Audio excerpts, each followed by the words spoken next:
security associated with ongoing intercommunal violence in the box, rule of law support for the people of Abyei remains as important as ever. In the absence of the Abyei Police Service, the United Nations police support for community-based mechanisms, such as the Community Protection Committees, continue to be vital. To ensure coordinated whole-of-mission support to the rule of law in the box, the mission has developed a rule of law support strategy and its associated action plan in November 2023 after consultation with key stakeholders. The strategy covers responses to serious crime and associated detention by UNISFA and the handover of suspects to the respective authorities, as well as support for on-the-ground dispute resolution, including through the community-based protection and customary justice mechanisms in Abyei. Amidst strained relations between communities, the mission also continues its efforts to promote human rights, including advocacy and monitoring of violations and abuses. The United Nations country teams in the Sudan and South Sudan, in coordination with UNISFA, continued the implementation of the Abyei Joint Programme projects with the goal of helping to build an environment conducive for peaceful coexistence. Despite some challenges in northern Abyei due to the Sudan crisis and the limited availability of implementing partners, UNISFA, jointly with United Nations agencies, funds and programs, and national partners, delivered services, trainings, and other support in priority areas such as healthcare and gender-based violence prevention. Mr. President, we want to thank all personnel of UNISFA and the UN agencies, funds and programs, along with the acting head of mission and force commander, Major General Benjamin Sawyer, for their dedication to the peace and security in Abyei, especially in the face of additional challenges and uncertainty. We would also like to express our appreciation to the troop and police contributing countries for their important contribution in an insecure environment, and to the members of this Council for their continued support to UNISFA. Thank you, Mr. President. I thank Mr. Lacroix for his briefing. I now give the floor to Ms. Hannah Serwa Tete. You have.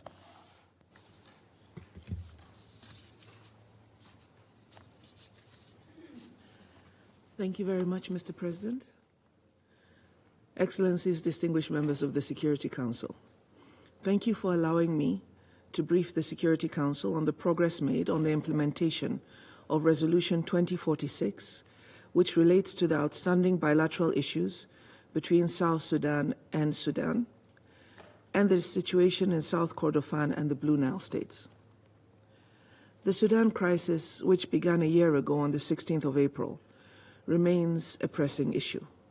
The conflict in Sudan continues to be determined by military developments on the ground, and yet it is, in our estimation, the situation that no warring party has the military means to achieve victory. Despite numerous mediation efforts, the civilian population continues to suffer the consequences of violent confrontation between the Rapid Support Forces and the Sudan Armed Forces. This conflict not only impacts bilateral relations between the Sudan and South Sudan, but also has far-reaching implications for the security and humanitarian situation in Sudan's neighbors in the Sahel and in the Horn of Africa as a whole. South Sudan has been actively engaging in regional mediation efforts for the resolution of the conflict in Sudan, as the country is already facing a dire humanitarian situation and fears being dragged into the Sudanese war even further. The influx of over 630,000 refugees and returnees into South Sudan from Sudan has increased pressure on the population's limited access to food, water, basic health services due to years of armed conflicts, intercommunal violence, and environmental shocks. The conflict in Sudan, therefore, is not only a humanitarian crisis, but a severe economic challenge for South Sudan. The country, heavily reliant on its oil exports, has seen a direct impact on its economy due to the conflict, and an incident in the area controlled by the RSF in the White Nile state in early February led to a suspension in loadings and a subsequent gelling that solidified oil, halting oil production and delivery. On the 16th of March, Sudan's Minister for Petroleum, declared force majeure on oil deliveries to Port Sudan. On the 26th of April, Sudanese authorities announced that the export of South Sudan's crude oil through the Jabalin pipeline would likely resume in 2 months. However, the severe disruption of oil delivery, the flooding of oil fields, and the uncertain security situation in the Red Sea have exacerbated an already dire economic situation in South Sudan. Mr. President, members of Council, I made this introduction because the conflict in Sudan has impeded potential progress in resolving outstanding bilateral issues between Sudan and South Sudan. The High-Level Committee on ABA met last year on the 9th and 10th of April 2023, and this was the first time in many years that the committee had been able to meet. But since then, it has been impossible to organize another meeting. The lack of progress has resulted in growing frustration among the ABA population, which feels that neither the Sudan nor South Sudan is committed to resolving the final status of ABA. At the same time, they continue to face severe security and humanitarian challenges of their own. The intercommunal violence involving the Ngok Dinka, the Twitch Dinka, and the Nuer communities has threatened security in the ABA area. In January and February, violence primarily between the Ngok Dinka and Nuer communities caused the death, as was mentioned by my colleague, USG Lacroix, of more than 60 people, including 2 UN peacekeepers and 4 humanitarian staff. About 3,000 people have been displaced from Abyei and about 20,000 from southern Abyei into Abyei town. In Diffra, the oil installations have been left unsecured following the withdrawal of Sudanese oil police. The security situation in the Sudan has caused a complete collapse of basic services in northern Abyei. It has also affected the delivery of basic services in southern Abyei, with health facilities and schools last supplied in April 2023. And some of the facilities occupied by the South Sudan People's Defense Forces. People seeking health services come from Diffra in northern Abyei to access the already limited and overstretched facilities in southern Abyei. And due to intercommunal violence, Abyei has had 2 consecutive years of unsuccessful harvest, a situation that has been exacerbated by the impact of climate change. In February this year, USG Lacroix and I had a joint visit to Abyei, and we met with the Abyei administrators from Sudan and from South Sudan, respectively. Both deplored the hardship that the population faces. We are also concerned that the presidential order from South Sudan that authorized a troop deployment to quell insecurity by maintaining a buffer zone between the 2 contesting Dinka communities has not been adhered to appropriately. The South Sudan Abyei Joint Oversight Committee co-chair deplored that the newly arrived SSPDF forces were seen engaging in direct confrontation in Rumamia against local government officials. Repeated security incidents prompted recent demonstrations in Abyei, demanding the withdrawal of SSPDF forces and justice for the victims of the killings. Given the status of Abyei as a demilitarized and weapons-free area, I would like to second USG Lacroix's call on the government of South Sudan to redeploy SSPDF troops outside the box.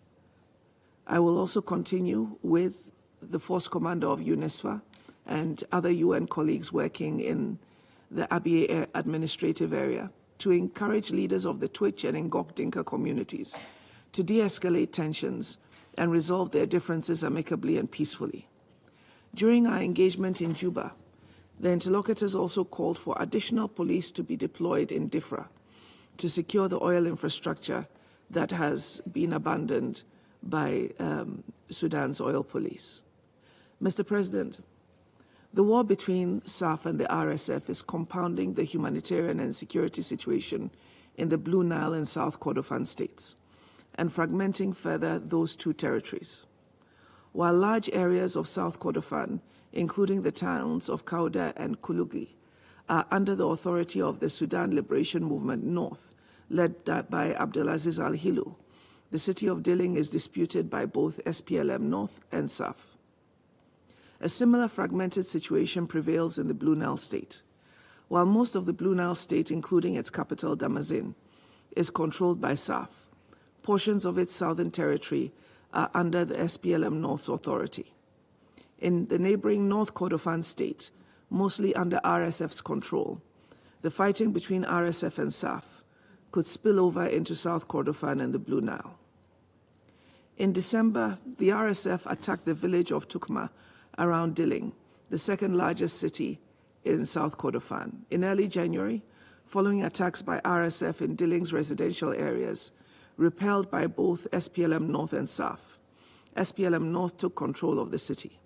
In addition, SAF conducted airstrikes on an RSF camp in the Al-Dabayat area north of Dilling. Partially addressed by the 2005 Comprehensive Peace Agreement, the conflict in South Kordofan and Blue Nile cannot be resolved without a permanent ceasefire in the rest of Sudan and a political solution to the violent confrontation between SAF and the RSF.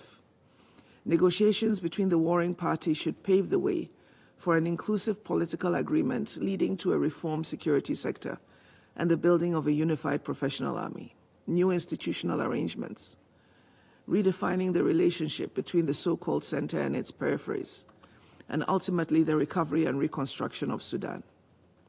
In line with my office's mandate, I will continue to support the joint mediation efforts of the Secretary General's personal envoy, Mr. Ramtan Lamamra, the AU High-Level Panel on the Sudan, led by Dr. Mohamed Ibn Chambers, and the Intergovernmental Authority on Development.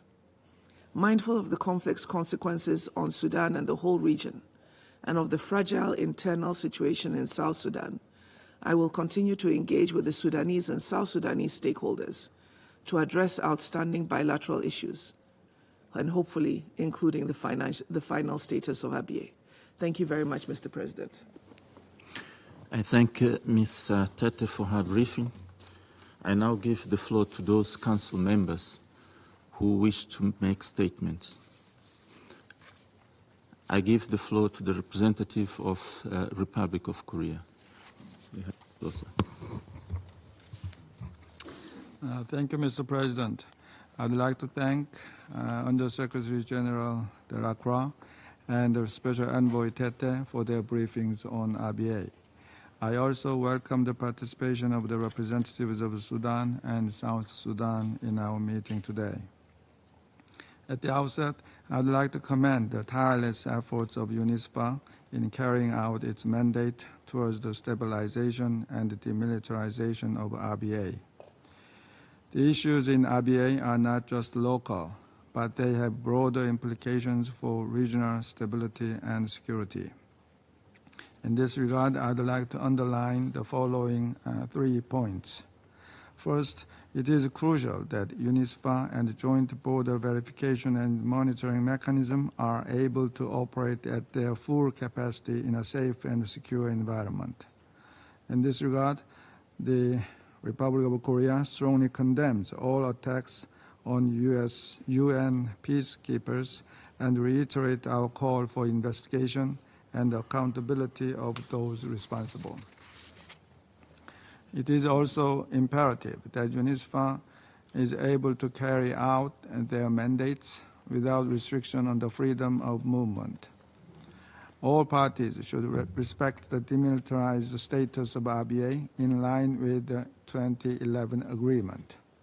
In the meantime, we look forward to the completion of UNISFA's the smart camps construction, which can improve safety, security, and efficiency of the mission.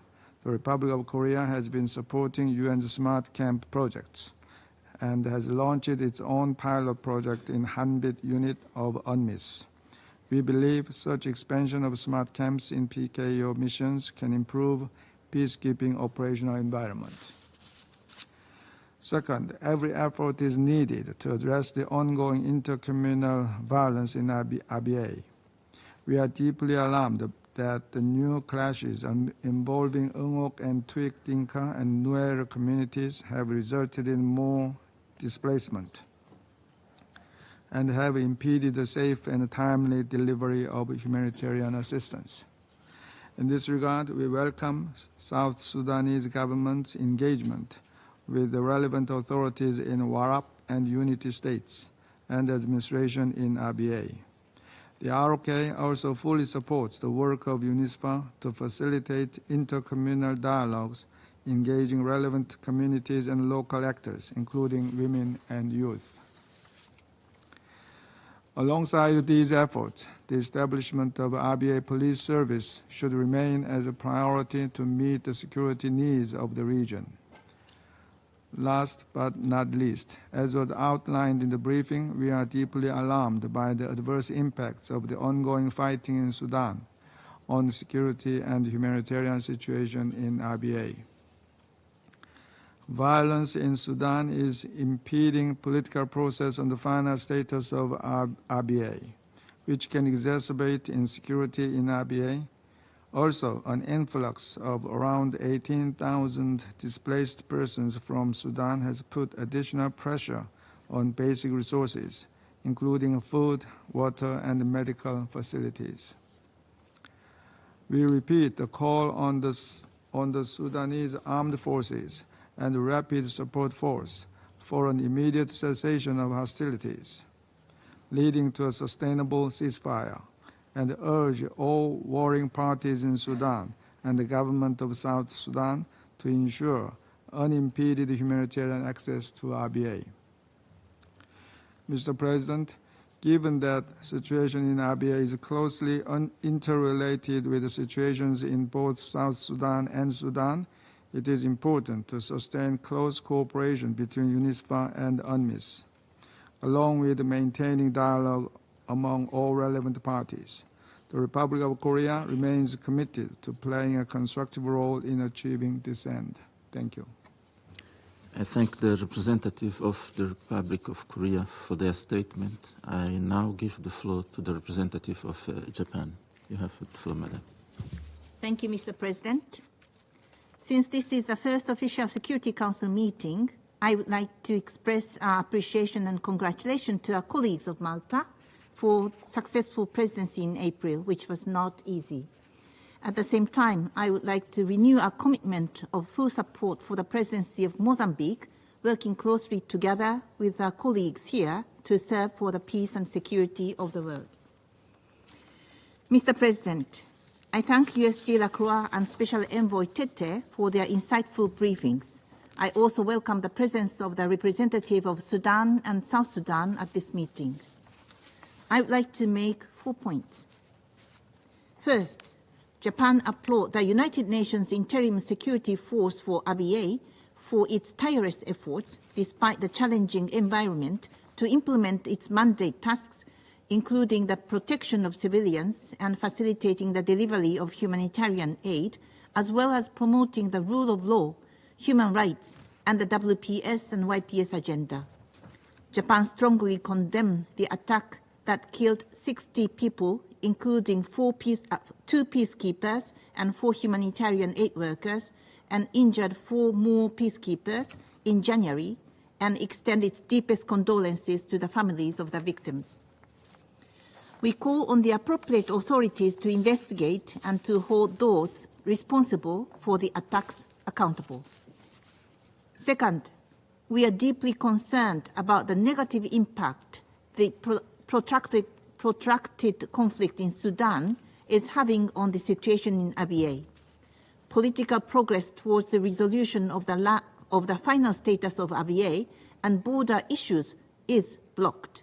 Safe and timely delivery of humanitarian relief is hindered, and an influx of refugees and returnees is exacerbating the already dire humanitarian situation.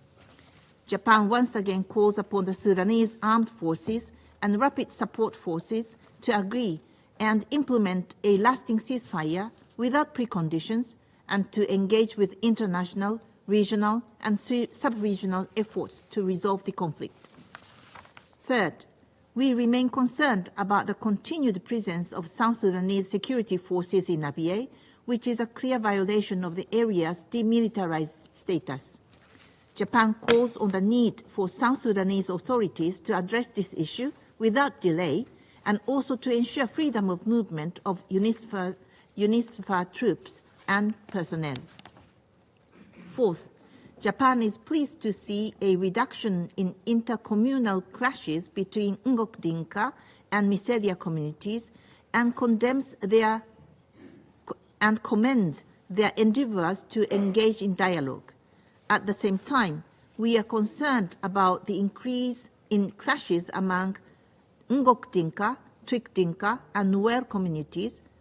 We urge further efforts by the government of South Sudan with support from UNISFA to promote improved relations between the communities towards peaceful coexistence. To conclude, Japan remains committed to working with all stakeholders to achieve peace and stability in ABA and reiterates our full support for the UN efforts in the region. I thank you, Mr. President. I thank the representative of Japan for their statement. I now give the floor to the representative of China. President, first of all, on behalf of the Permanent Mission of China, I would like to commend Marta, permanent representative, and his team for their successfully steering the work of the Council in April. And I congratulate Mozambique to be the president of the Council for this month. China will lend all its support to Mozambique. President, I thank USG Lacroix and Special Envoy Tate for their briefings, and I welcome the presence of the representatives of the Sudan and South Sudan at today's meeting. In connection with the SG report, I would like to emphasize the following 3 points. First, we need to maintain the security and stability in Abyei. Intercommunal conflict is still the main security problem in Abyei. China welcomes the agreement between the Ngok Dinka and Miseria communities on transhumance. During the reporting period, the security situation in central and southern Abyei remained grave, however, with sporadic intercommunal armed clashes resulting in civilian casualties and displacement, and this threatens the overall stability in Abyei. We support UNISFA in working according to its mandate to diffuse differences through dialogue so as to achieve peaceful coexistence among communities. The UN country team should fully cooperate with UNISFA to carry out more peace-building and livelihood development projects in Abyei and focus on addressing the root causes of the conflict. Second, we need to do our utmost to ensure the effective implementation of UNISFA's mandate. China commends UNISFA for its tremendous efforts made to overcome challenges and maintain peace and stability in Abyei. The SG points out in his report that UNISFA has recently been attacked on several occasions while carrying out its mandate, resulting in a number of blue helmet casualties, which is deplorable. We call on the United Nations to attach great importance to the issue, draw lessons from it, and do its utmost to ensure the safety of UNISFA peacekeepers.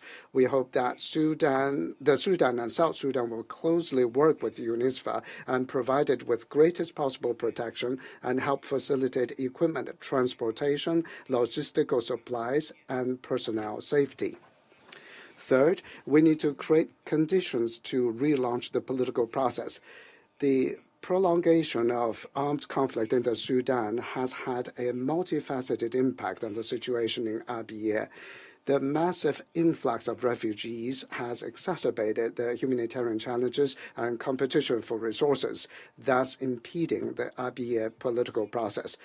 China expects that Sudan will end the conflict sooner and resume dialogue and cooperation with South Sudan at an early date so as to lay the basis for relaunching the Abyei political process. We commend and support the United Nations, African Union, and IGAD in their efforts to resolve the Abyei issue and encourage Special Envoy Tate and UNISFA to continue to maintain contact with parties concerned so as to build up a favorable momentum for a political solution to the issue of Abyei. President, at the end of last year, the fourth batch of Chinese peacekeeping helicopter units successfully went to Abyei to carry out its mandate, providing important support to UNISFA in troop deployment, air patrols, and CASEVAC. China is ready to work with the international community to continue to make further contributions for peace and stability in Abyei. I thank you, President. I thank the representative of China, and I give the floor to the representative of the Russian Federation. Mr. President, we are grateful to the Undersecretary General for Peace Operations, Jean-Pierre Lacroix, and Special Envoy of the Secretary General for the Horn of Africa, Hannah Tete, for their briefings. We welcome to this meeting today the PR of South Sudan and Sudan. We have carefully read the report of the UN Secretary General on Abyei. Unfortunately, over recent months, there's not been significant progress in political settlement. However, this has been hampered by objective factors. Sudan is still in a situation of serious armed conflict.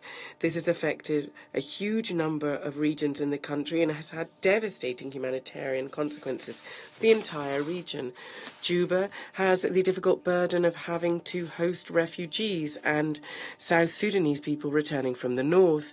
There are hundreds of thousands of them in Abyei. We should recognize that South Sudan is coping with this challenge successfully. However, the country is facing an uphill struggle to implement the provisions of the revitalized peace agreement, to complete the transition period, and to hold the first ever general elections scheduled for December 2024. We're pleased that the security situation in Abyei over the past 6 months, although still complex, has basically been under control.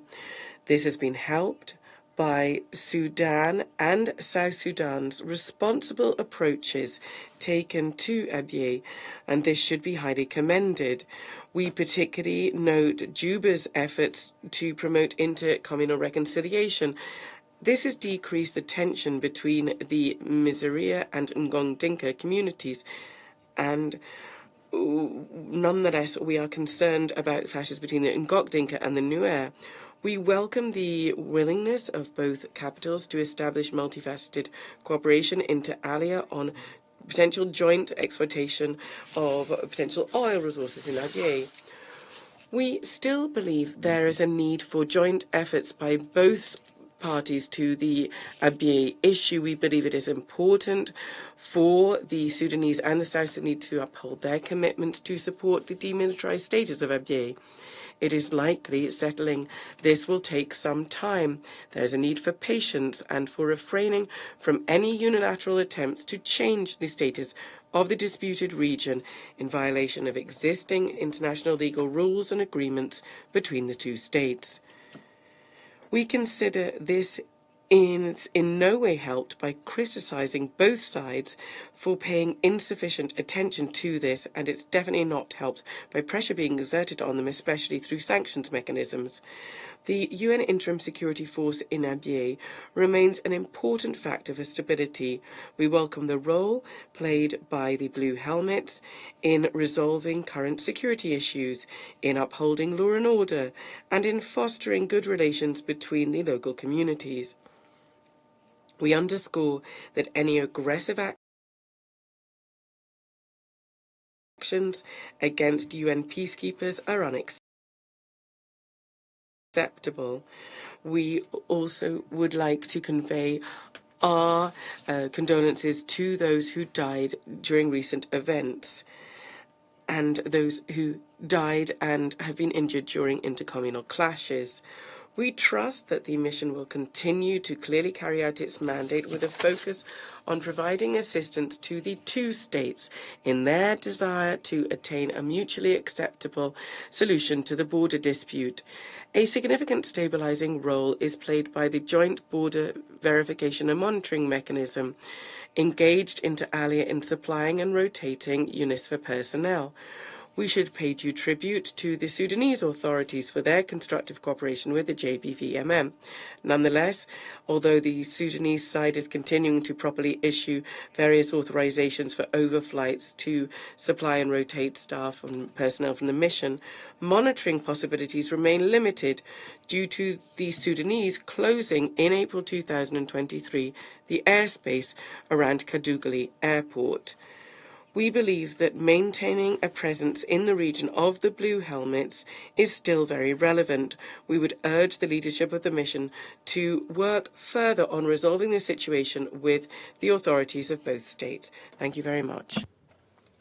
I thank the representative of the Russian Federation for their statement. I now give the floor to the representative of Slovenia.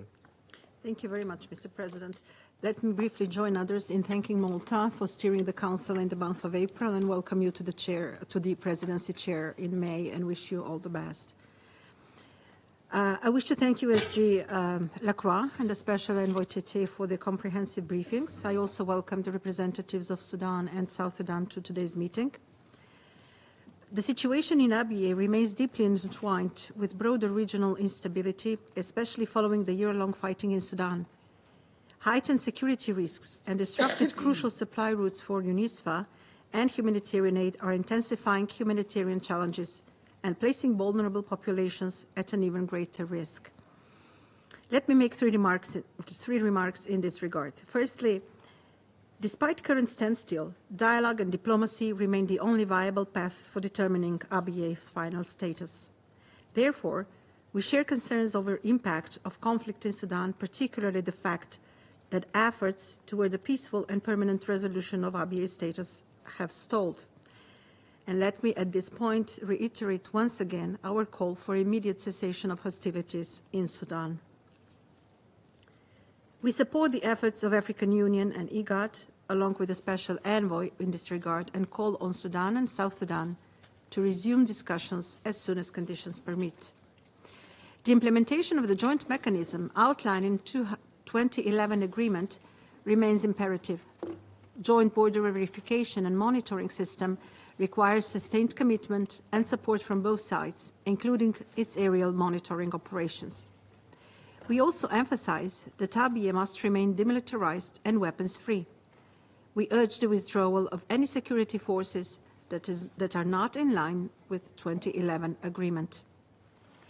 Mr. President, establishing the Abyei Police Service is critical until the final status is agreed, and therefore it is concerning that no progress has been achieved in this area as well. The lack of a cohesive criminal justice system and enforcement capabilities also remain a concern. We emphasize the urgency of these critical measures as soon as circumstances allow. Secondly, our focus remains on the protection of civilians. Vast humanitarian needs, scarcity of essentials, escalating intercommunal violence, and the influx of displaced persons further strain already limited resources. Conflict in Sudan and the adverse effect of climate change induced shrinking land and water additionally exacerbate civilian hardship. We condemn in the strongest terms the deadly attacks on the aid workers, as well as their facilities and looting of the supplies. We wish to reiterate that humanitarian aid provision and the safety of aid workers are essential. We remain deeply concerned about the persistent intercommunal tensions. The increasing violence, particularly among the Ngok Dinka and the Twig Dinka, and the new clashes between the Ngok Dinka and the newer communities is profoundly troubling. We are particularly alarmed that the increased tensions, clashes, kidnappings, sexual and gender-based violence and other incidents are impacted heavily by the continued proliferation of arms in the region. We acknowledge the constructive progress made between the Misiria and the Ngok Dinka communities, particularly the agreement to ensure peaceful transhumance signed in December. It is noteworthy development, and we encourage both communities to sustain and build upon it. Thirdly, we commend the bravery and sacrifices of the UNISFA troops. We strongly condemn attacks on UNISFA personnel, resulting in the death of 2 peacekeepers in January and injuries of several others. This is unacceptable and perpetrators must be held accountable. All impediments to and violations of the SOFA agreement should be immediately addressed and removed. Freedom of movement of UNISFA personnel and troops is essential to enable the missions to effectively execute its mandate. Regarding the delays in UNISFA's reconfiguration due to the setbacks in equipment deployment, we're commending the collaboration between the government of South Sudan and UNISFA in rerouting equipment and supplies. We also urge continued cooperation for cargo transit efficiency and the elimination of obstacles hindering this passage. Mr. President, we highly commend UNISFA's efforts in fostering dialogue, trust, and support reconciliation among the communities.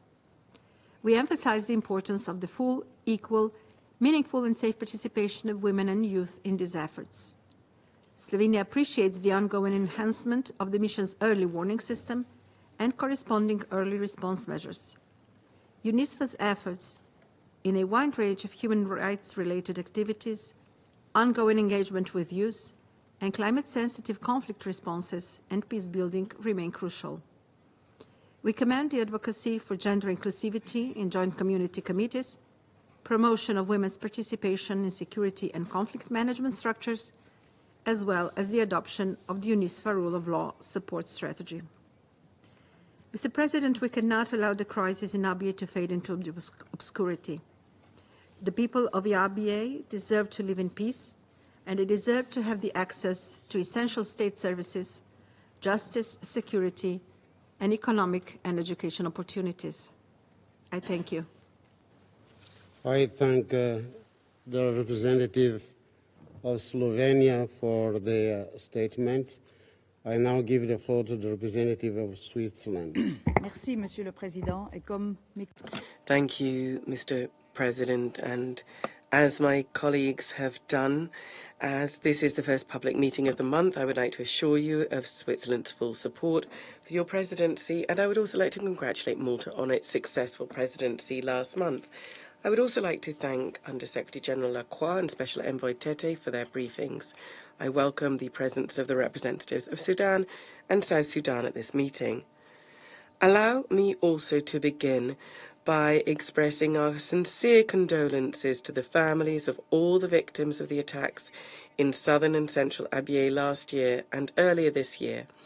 The considerable number of civilian casualties, including humanitarian personnel, and the attacks against UNISFA, which itself lost 2 peacekeepers, are unacceptable. This council was quick to denounce this violence. We also deeply deplore last week's attack on the ICRC in South Darfur. Those responsible for these attacks must be held to account. Those who risk everything to assist others must be protected, as required by international humanitarian law. Switzerland is committed to this end, in particular through our current draft resolution. Abyei remains a victim of the deteriorating security situation in its southern part, as well as the continuing impact of the ongoing conflict in Sudan and the persistent tensions in South Sudan. I would therefore like to highlight 3 priorities. First, we must do everything we can to protect the civilian population from further violence. This applies in particular to the inter-community challenges in southern Abyei, especially between the Ndok Dinka and the Twik Dinka. While welcoming South Sudan's political engagement, we are concerned about the significant increase in the presence of the South Sudan People's Defence Forces. As the Under-Secretary General has reminded us, this presence restricts UNISFA's freedom of movement and therefore its ability to protect civilians and facilitate the delivery of humanitarian aid. This is especially important as the vital supply route through Sudan has been cut off as a result of the conflict. In addition, the proliferation of weapons must be urgently addressed. Abyei must remain a demilitarized and arms-free zone, in line with the 2011 agreement and the demand of this Council. Second, and as my colleagues have already pointed out, UNISFA plays a crucial role in contributing to peace and security in Abyei. We therefore call on the authorities of Sudan and South Sudan to continue to respect the Status of Forces Agreement. This requires all parties to ensure that UNISFA and the Joint Border Verification and Monitoring Mechanism can continue to move freely and operate under safe and secure conditions. We welcome South Sudan's support for the transit of goods through its territory and hope that this process can continue effectively. Third, further confidence building and dialogue are essential to address the current long-term challenges. In this regard, and in the absence of the Abyei Police Service, the Community Protection Committees and the Joint Community Peace Committee play an essential role in terms of early warning to address issues relating to human rights or sexual and gender-based violence. We commend their work and the support provided by UNISFA, particularly in facilitating meetings of the Women's Joint Peace Committee, while congratulating the Sudanese authorities for agreeing to deploy 10 additional police officers. We reiterate our call to facilitate the full deployment of the mandated police capacity.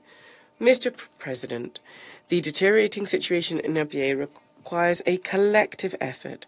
We reaffirm our full support for the work of UNISFA, the Special Envoy, the African Union and IGAD. We remain committed to working with all stakeholders to achieve peace and prosperity in Abyei. I thank you. The representative of Switzerland for their statement. I now give the floor to the representative of France. Je vous remercie, Monsieur le Président. I thank you, President, and I thank Jean-Pierre Lacroix and Hannah Tete for their briefings, and I welcome the presence of the representatives of South Sudan and South Sudan with us this morning.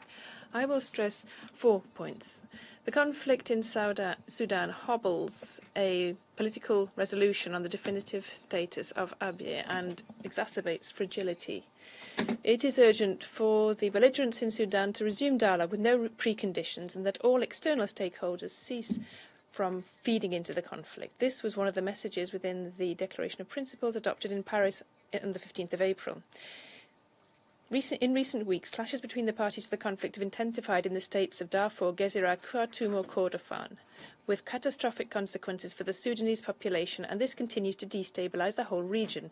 We are particularly concerned regarding current escalations around the town of El Fasher in North Darfur, and we reiterate our call upon all parties to cease hostilities throughout the country immediately.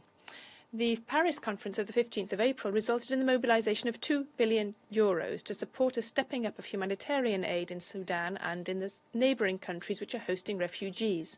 We thank all our partners for their mobilization, and France will remain attentive to the implementation of the objectives and commitments taken in line and along with the United Nations. All warring parties must uphold their obligations under international humanitarian law, which requires them to protect civilians, humanitarian health personnel, and to facilitate humanitarian access.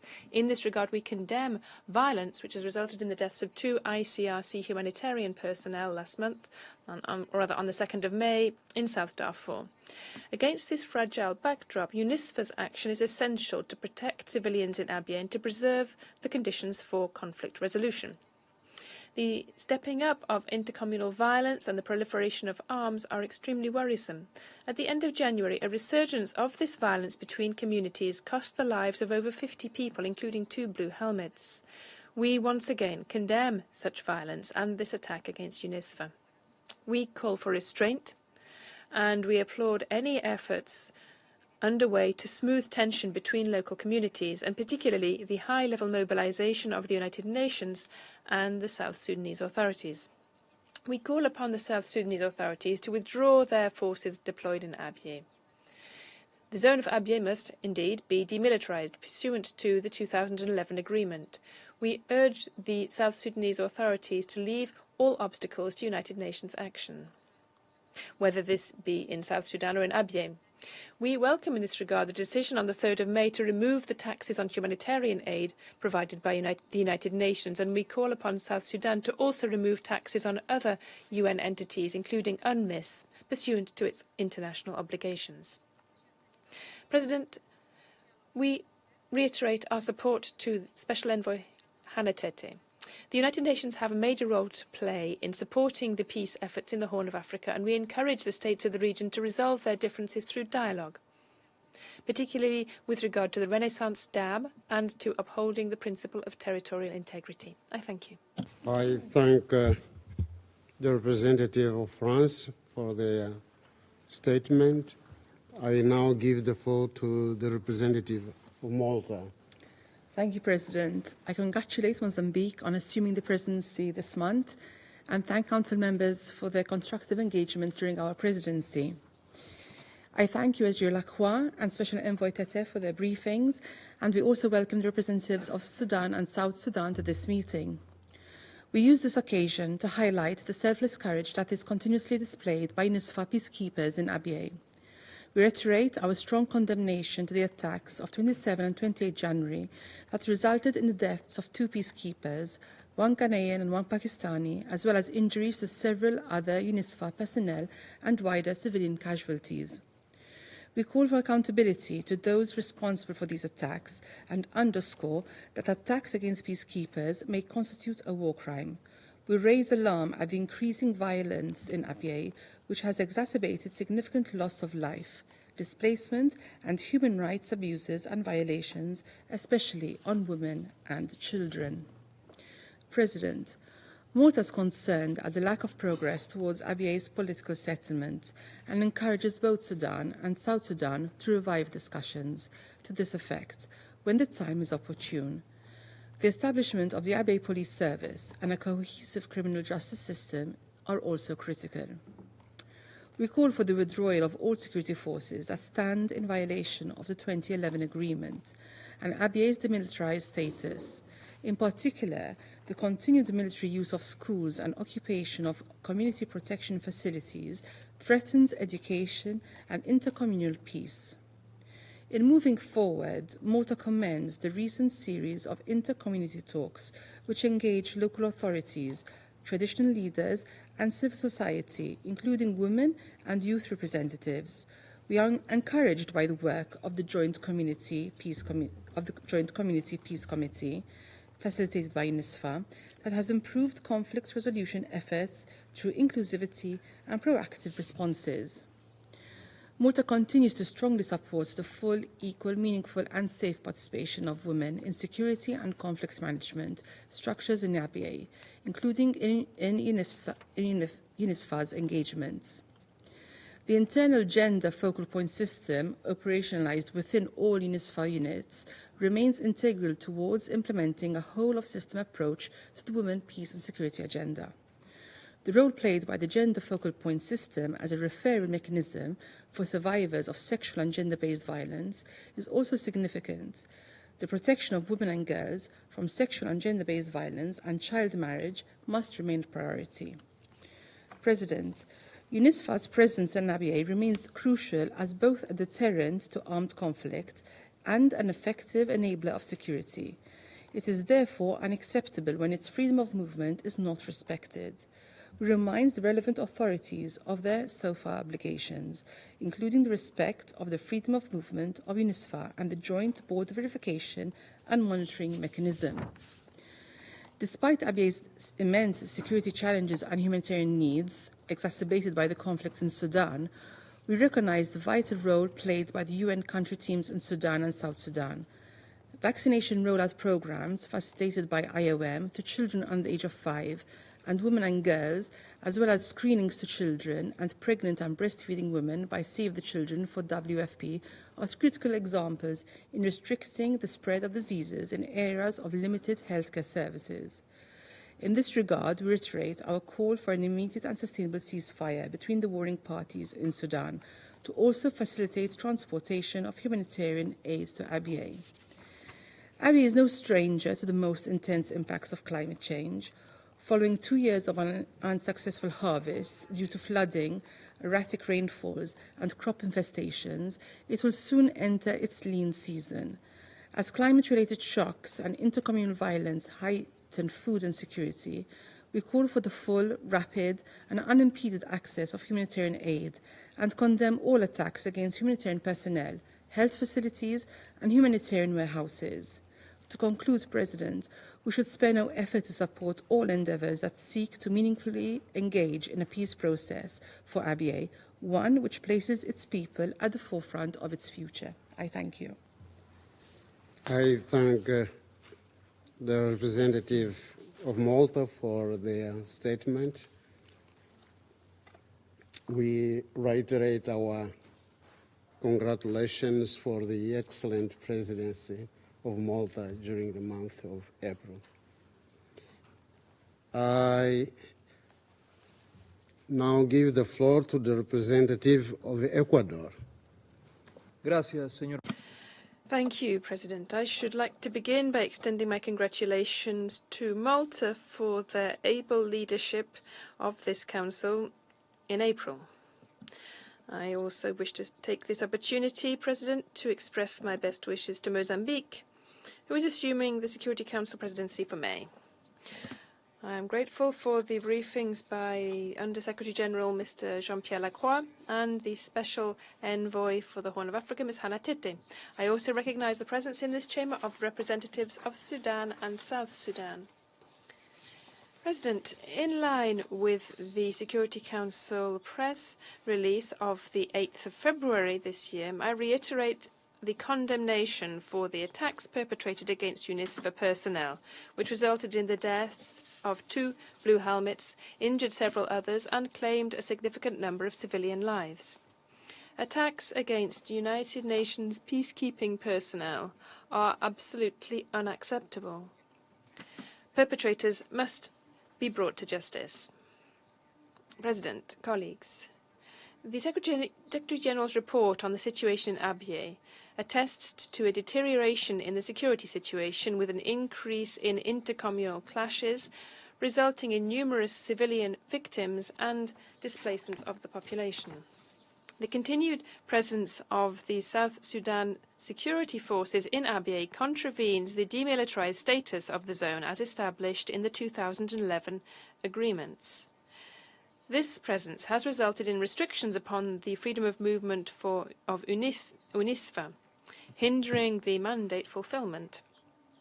The government of South Sudan must withdraw its forces and fully uphold and respect Abyei as a demilitarized territory.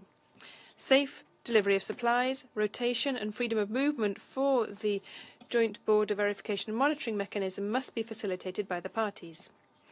Dialogue on the final status of Abyei and border questions must resume between Sudan and South Sudan with the support of the African Union and IGAD. Abyei is hosting thousands of displaced persons from Sudan, generating tensions over scant resources and exacerbating the humanitarian situation in the region. Humanitarian aid must transit unhindered. The support provided by the government of South Sudan to this end must also continue.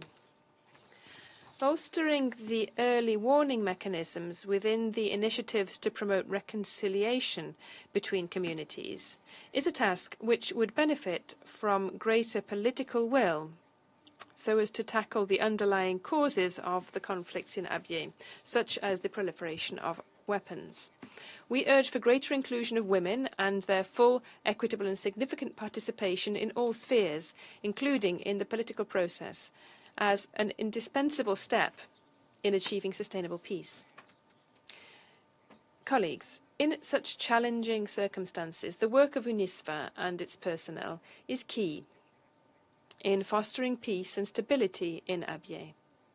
Since 2005, 151 Ecuadorians have contributed as military observers and members of the staff personnel in the missions of Abyei, Sudan and South Sudan, and we are committed to continue bolstering this presence in the region. I thank you. I thank the representative of Ecuador for their statement.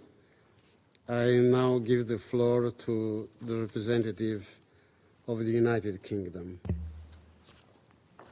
Thank you, President.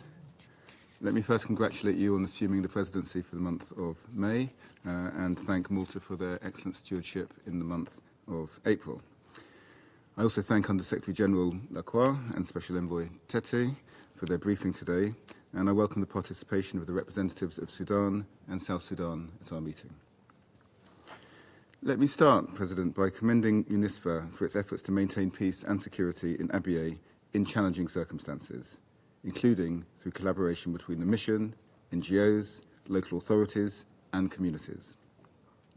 The United Kingdom is deeply concerned by the alarming rise in intercommunal clashes between the Nok Dinka and Twitch Dinka. Violent clashes over the past 6 months have led to hundreds of civilian casualties and claimed the lives of 2 peacekeepers. We take this opportunity to express our heartfelt condolences to the families of all victims and to the governments of Ghana and Pakistan, as well as to the families of 2 ICRC workers killed on the 2nd of May in South Darfur.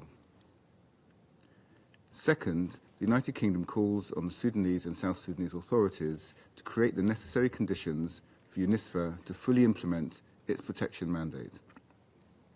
We further urge community leaders and influential figures to take steps to de-escalate tensions. The rise in South Sudanese troop deployments in and around Abyei has actively contributed to insecurity and the proliferation of arms in the area. We call on South Sudan to withdraw its armed forces from southern Abyei immediately, in accordance with their obligations under the Status of Forces Agreement. We call on Sudan to urgently ensure the safe resupply and freedom of movement of the Joint Border Verification Mechanism. And we further urge enhanced coordination by local authorities to ensure humanitarian assistance reaches the most vulnerable across Abyei. Third, for real progress to be made in addressing Abyei's dire humanitarian situation and its unresolved political status, the fighting in Sudan must end now. We reiterate our calls to the Sudanese armed forces and rapid support forces to immediately cease hostilities and make way for a political transition. In closing, President, civilians continue to bear the brunt of the military clashes in Sudan and intercommunal conflict across Abyei and South Sudan. Peacekeepers and humanitarians are risking their lives to try and alleviate the suffering. They must not be targets. I thank you. I thank the representative of the United Kingdom for their statement. And now give the floor to the representative of the United States. Thank you, Mr. President. Since this is the first meeting of the month, I'd like to thank Malta for its well-run and efficient presidency, and to extend my well wishes to Mozambique with the beginning of its presidency. I would also like to recognize the participation of the representatives of Sudan and South Sudan in today's meeting. Secondly, thank you, Undersecretary General Lacroix and Special Envoy Tete, for sharing UNISFA's progress on mandate implementation and your updates on Abyei. The United States again extends its deepest condolences to the families of the fallen peacekeepers after a series of attacks on January 27 and 28. We reiterate our condemnation of these attacks that also resulted in injuries to several UNISFA personnel and wider civilian casualties. We express unwavering solidarity with the governments of Ghana and Pakistan, both of whom have suffered the loss of their brave peacekeepers serving in Abyei. We denounce any targeting of United Nations peacekeepers and provocations against UNISFA personnel. As we all know, deliberate attacks against peacekeepers undermine the mission's mandate and also may constitute war crimes under international law. We call for the immediate investigation by the South Sudanese Transitional Government into the January deaths of the 2 peacekeepers, and for those responsible for these reported attacks to be held accountable as appropriate. While we express our appreciation to UNISFA for its efforts to quell tensions between intercommunal groups since the attacks in January and February, it is imperative to underscore that the protection of civilians remains of paramount importance. The recent outbreak of violence involving Nuer and Ngok Dinka on April 27 that resulted in the killings of 3 Nuer and Abyei underscores the continued vulnerability of civilians in the region and the need for robust civilian engagement. We urge UNISFA to intensify its civilian engagement efforts and collaborate closely with relevant stakeholders, including women and youth, to implement robust measures aimed at enhancing the safety and security of civilians. As criminality appears to be the main driver of violence in Abyei, it is critical that UNISFA is adequately equipped and supported to implement its mandate without hindrance. the United States underscores the urgent need for concerted efforts by the transitional government of South Sudan and the government of Sudan to immediately cease any actions that obstruct the deployment of new FPUs, delay visas, or the deployment of contingent-owned equipment, or the appointment of a civilian deputy head of mission. Any delays or impediments to the deployment process, including freedom of movement restrictions on UNISFA throughout the Abyei box, only exacerbate the challenges faced by local communities and undermine efforts to restore stability. The United States condemns these freedom of movement restrictions and emphasizes the paramount importance of enhanced cooperation between UNISFA, the South Sudanese Transitional Government, and the Sudanese government to promptly demilitarize the Abyei box. Lastly, we reaffirm our unwavering support for UNISFA amid these challenging circumstances and commend the dedication and sacrifices of troop and police contributing countries to restore peace, security, and stability in Abyei. Thank you, Mr. President. I thank the representative of the United States for their statement.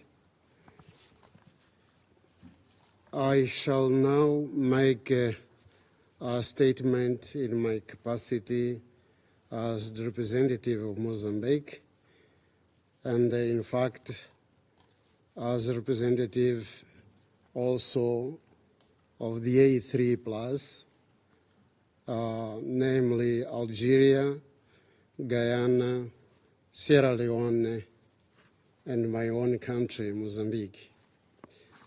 We express our appreciation to the Under-Secretary General for Peace Operations, Mr. Jean-Pierre Lacroix, and the Special Envoy of the Secretary General for the Horn of Africa, Ms. Hannah Tete, for their insightful briefings, and more importantly, for their extraordinary work for peace and stability in Africa and beyond. We welcome the participation of the permanent representative of the Sudan and South Sudan to this meeting. Distinguished members of the Council, it is with grave concern that we, the A3, are discussing once again the alarming situation in the Abyei area in a context of persisting security challenges, particularly involving intercommunal clashes, kidnappings, and cattle rustling. The insecurity in this region, which is being aggravated by the proliferation of small arms and light weapons, has been responsible for casualties among civilians, including UNISFA's peacekeepers. Meanwhile, negotiations on the final status of Abyei remain stalled. It is against this backdrop that the A3+ would like to underline the following points. First, the demilitarized status of Abyei must be respected by all parties. Although negotiations on the final status are stalled, it is crucial that both parties remain guided by the letter and spirit of the 20 June 2011 agreement. These agreed temporary arrangements are critical for the security and protection of civilians in the Abyei area until the determination of its final status. In the same vein, we call on the parties to grant the joint border verification and monitoring mechanism with all the facilities.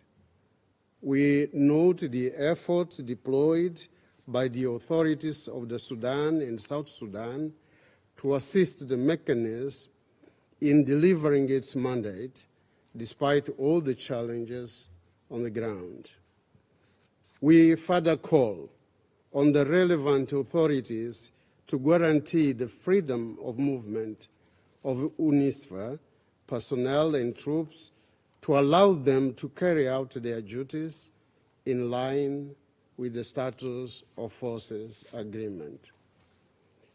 Second, attacks against civilians, humanitarian actors, and peacekeepers are totally unacceptable.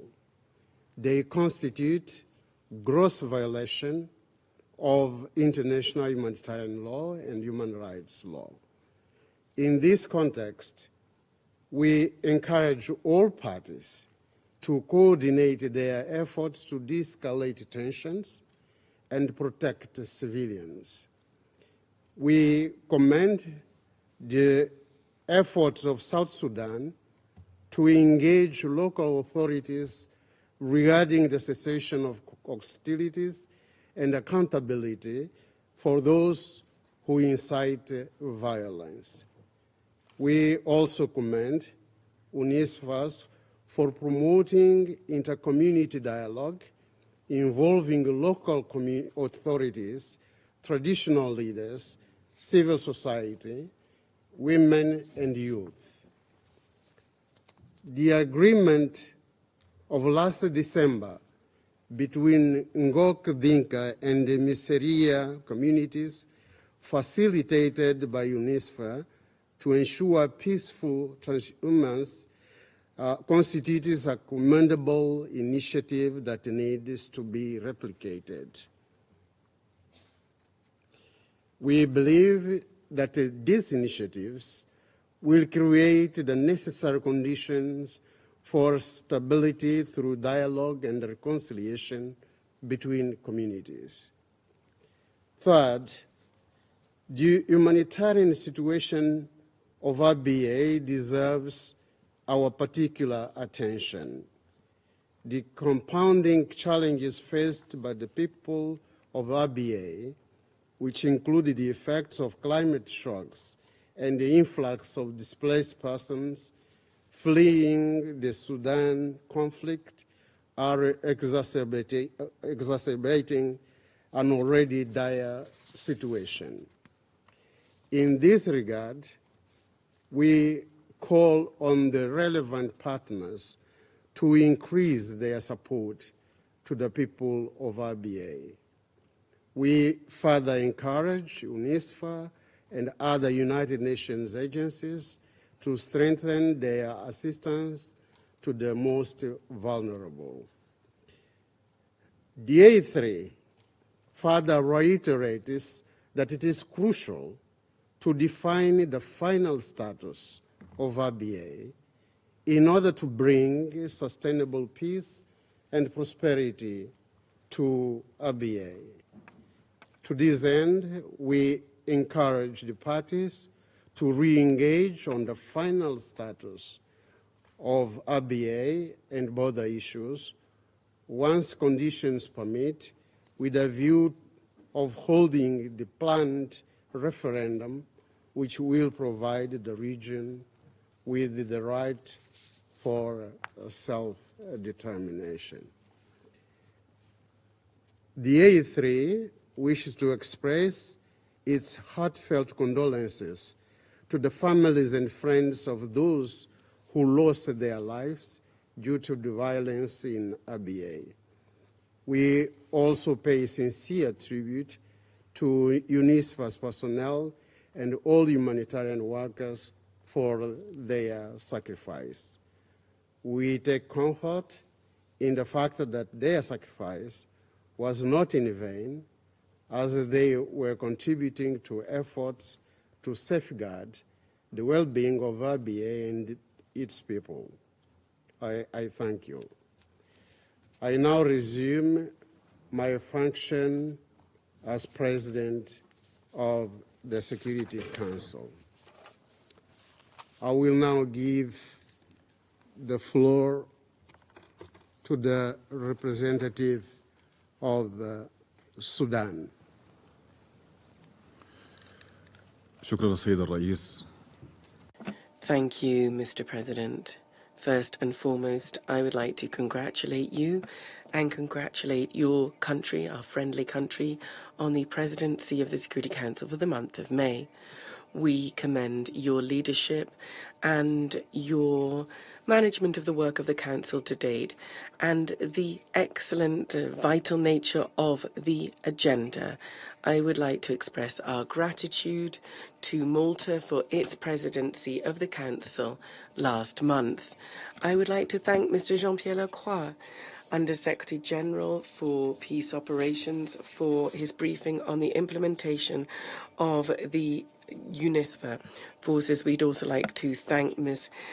Hannah Tete, and Special Envoy of the Secretary General for the Horn of Africa. We have taken note of the Secretary General's report S/2024/354.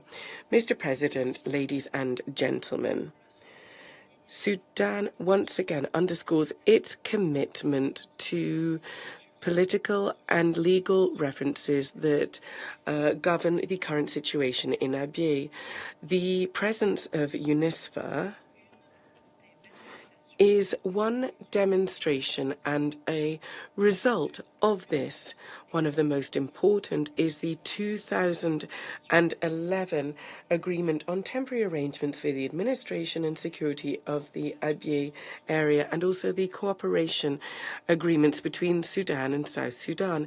These frameworks, these references, stipulate the implementation of a number of arrangements and political measures, security measures and administrative measures as well, providing for the establishment of a joint administration and joint police services in Abyei in the expectation of a realistic, reasonable agreement concluded between Sudan and South Sudan on questions pertaining to the final status of Abyei to settle the situation in a way that creates trust for the groups in the region and promotes peace and social harmony that is lasting.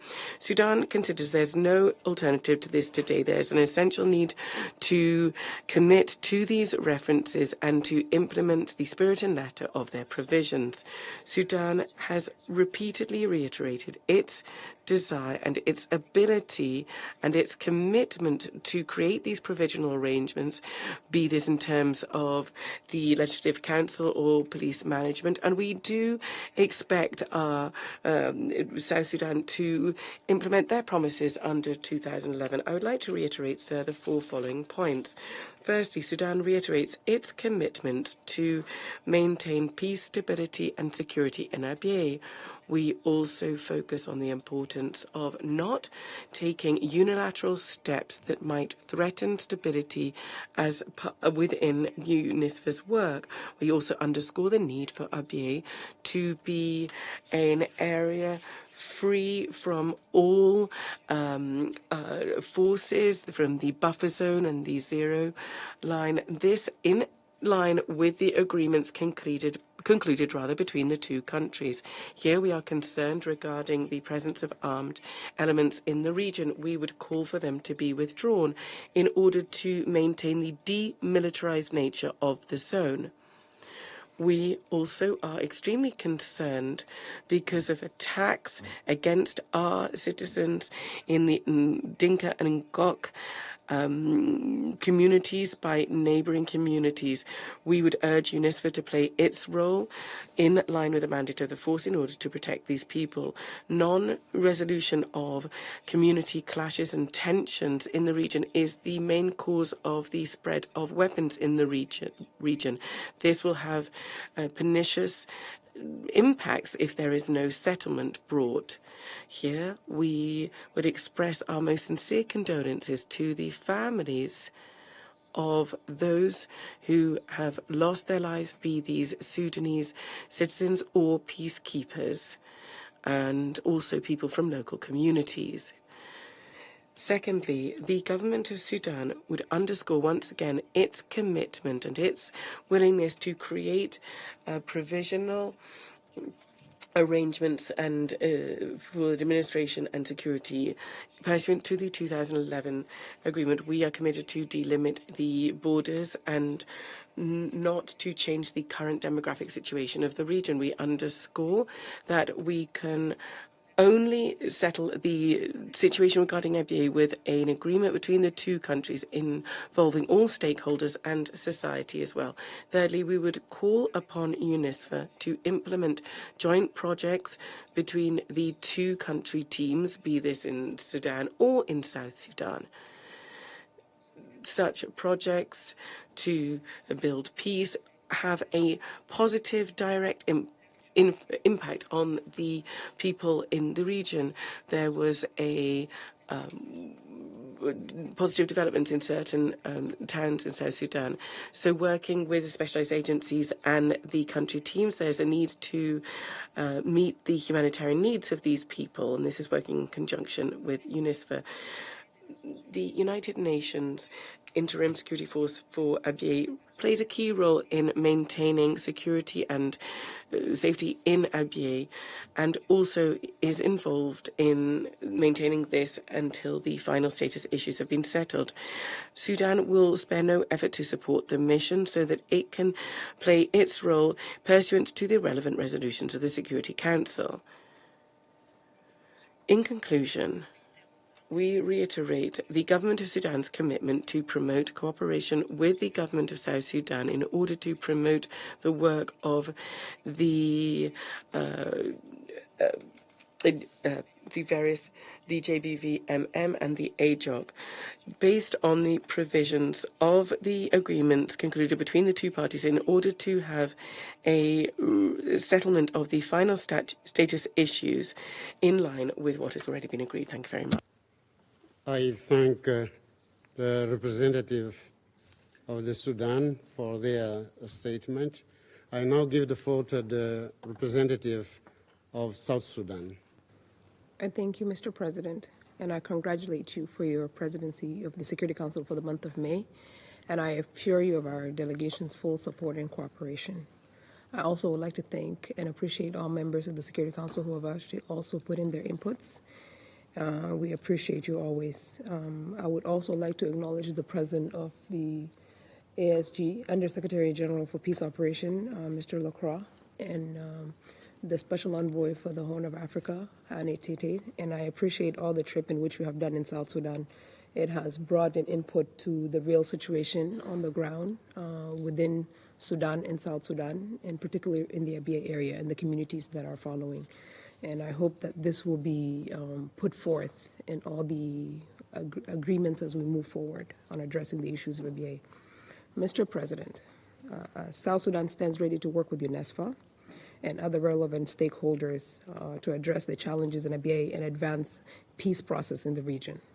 The government of South Sudan acknowledges the submission of the report detailing the implementation of the United Nations interim forces for Abyei mandate.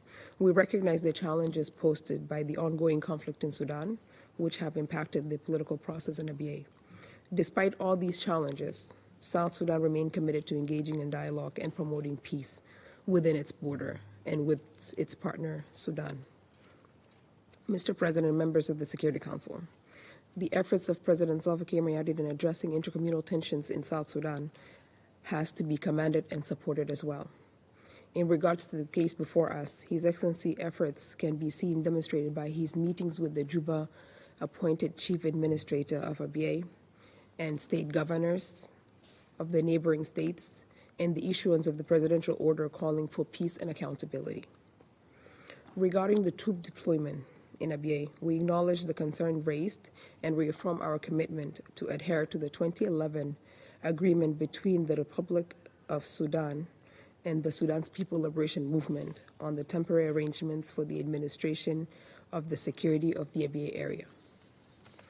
The government of South Sudan acknowledges the complex security situation outlined in the report regarding Abyei, characterized by intercommunal clashes, animal wrestling, and kidnappings, and which are really exacerbated by the proliferation of the arms.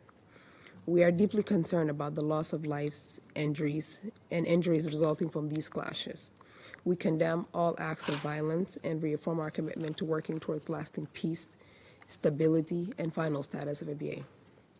Mr. President, regarding the incidents of attack on UNESCO peacekeepers, South Sudan condemned these acts in the strongest terms. The safety and security of UN peacekeepers are paramount, and we call on the swift thorough investigation, and we hope that we could work together to investigate and bring those to books.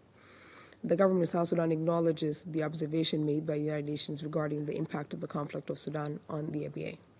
We reiterate our commitment to promoting our citizens and territories to protect our citizens and territories against threats or violations as mandated by our duty to ensure safety and security of our people.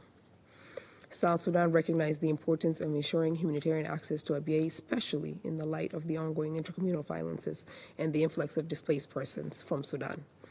We pledge to cooperate with relevant parties to facilitate humanitarian assistance and ensure safety of this aid workers operating in the region. South Sudan also welcomes the reduction in intercommunal violences and support efforts towards peaceful coexistence. We commit to engaging in dialogue and reconciliation initiatives to resolve conflicts and promote harmony among the communities in Sudan and South Sudan. Regarding the proliferation of the arms in ABA, South Sudan condemns all acts of violence and urges armed groups and all actors to disarm in accordance with the weapons-free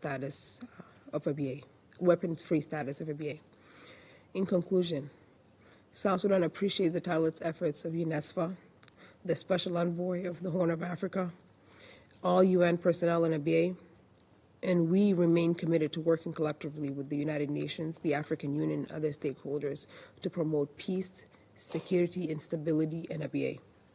I thank you for your kind attention.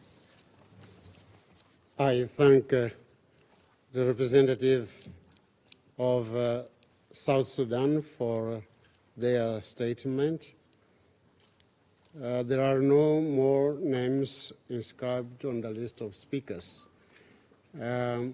I will now invite distinguished council members to informal consultations to continue our discussion on the matter. This meeting stands adjourned.